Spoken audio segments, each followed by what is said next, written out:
Olá! A necessidade de registar informação é algo que nos acompanha desde sempre, certo? Começou lá atrás, com tábuas de argila, e hoje evoluiu para servidores globais na nuvem.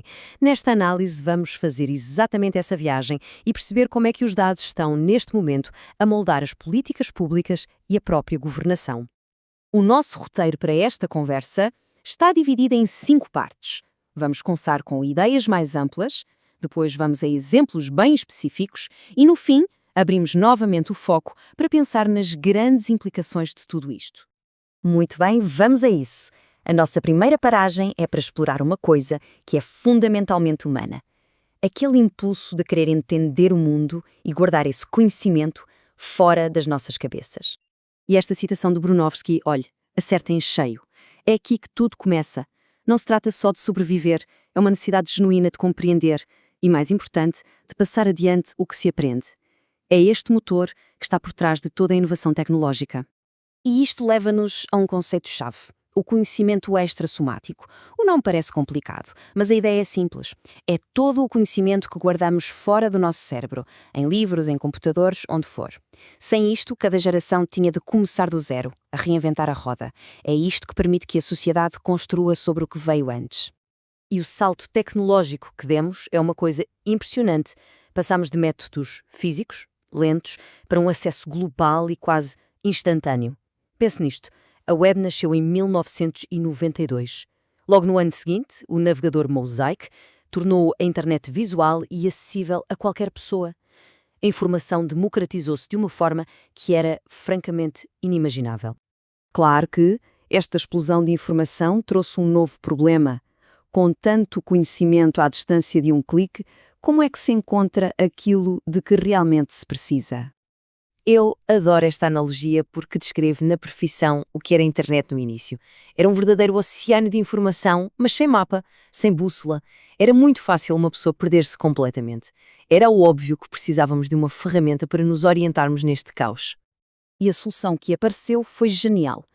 Em vez de procurar na internet inteira a cada pesquisa, o que seria impossível, os motores de busca fazem isto em 3 passos.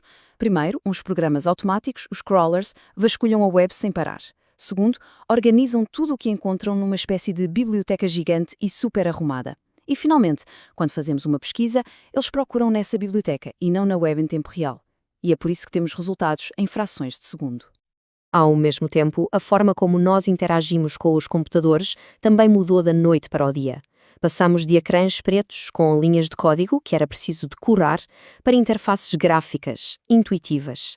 O princípio de what you see is what you get abriu as portas dos computadores a toda a gente, não apenas aos especialistas. Agora, reparem neste pormenor, que revela muito sobre como as nossas ferramentas de dados são pensadas. Uma folha de cálculo moderna tem mais de 1 milhão de linhas, mas apenas umas 1000 colunas. E por que esta diferença? Porque foram desenhadas para listar coisas, pessoas, produtos, vendas, ou seja, muitas e muitas entradas, cada uma com apenas alguns detalhes. Bom, já conseguimos organizar e encontrar informação, qual é o passo seguinte? Bem, é deixar de apenas guardar dados e passar a fazer com que as máquinas aprendam ativamente com eles. É aqui que entra o machine learning, ou aprendizagem automática. E a mudança de paradigma é total. Em vez de um programador escrever regras para todas as situações possíveis, o que se faz é dar dados à máquina e deixar que ela, sozinha, descubra os padrões e as regras. É uma forma completamente nova de resolver problemas. E de forma geral, há 2 grandes abordagens.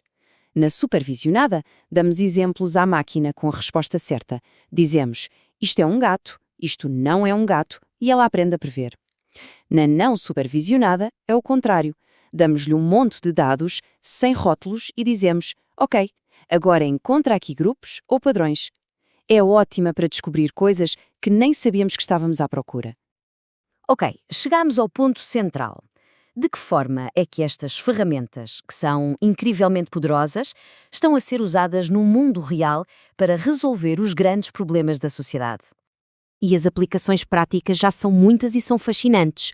Os governos estão a usar estas técnicas tanto para ouvir o que as pessoas dizem, por exemplo, analisando o sentimento no Twitter sobre temas de saúde, como para se fiscalizarem a si próprios, detectando fraudes ou garantindo que pagam preços justos nas compras. Isto já não é o futuro, está mesmo a acontecer. E, claro, o investimento acompanha esta tendência. Repare, em 2021, o governo federal brasileiro investiu 6% do seu orçamento total em tecnologias de informação. Isto mostra que a governação baseada em dados já não é uma ideia de nicho, é uma peça central da administração pública. E este gráfico não deixa dúvidas. A tendência é de crescimento claro e constante. Em apenas 5 anos, o aumento foi de mais de R$ 1.000 milhões. Isto é um sinal de um compromisso muito sério e cada vez maior com a tecnologia como ferramenta de governação. E uma curiosidade: quem fornece estes serviços ao governo? Os dados mostram um domínio claro das empresas públicas, como o SERPRO. Elas ficam com quase 3/4 do valor de todos os contratos de serviços de TI, o que mostra o seu papel estratégico para o Estado. Tudo isto leva-nos inevitavelmente à última parte da nossa análise, porque ter todo este novo poder tecnológico traz, claro, novas e enormes responsabilidades e levanta questões éticas muito complexas. E este é talvez um dos maiores desafios de todos. Temos a tendência de achar que as máquinas são neutras, objetivas. Mas não são. Elas aprendem com os dados que nós lhes damos.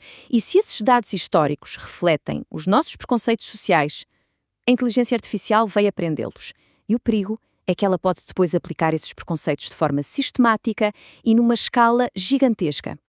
Para tentar lidar com este risco, estão a surgir princípios em todo o mundo para guiar o desenvolvimento de uma IA ética. A ideia é garantir que os sistemas sejam justos, que as suas decisões se possam explicar e, talvez o mais importante de tudo, que haja sempre um ser humano responsável. Não podemos simplesmente encolher os ombros e dizer a culpa é do algoritmo. O que nos deixa com esta pergunta, que é muito difícil de responder.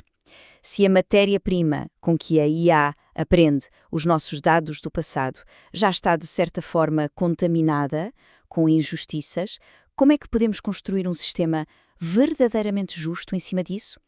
É um paradoxo que os melhores especialistas do mundo estão a tentar resolver. E terminamos com esta reflexão.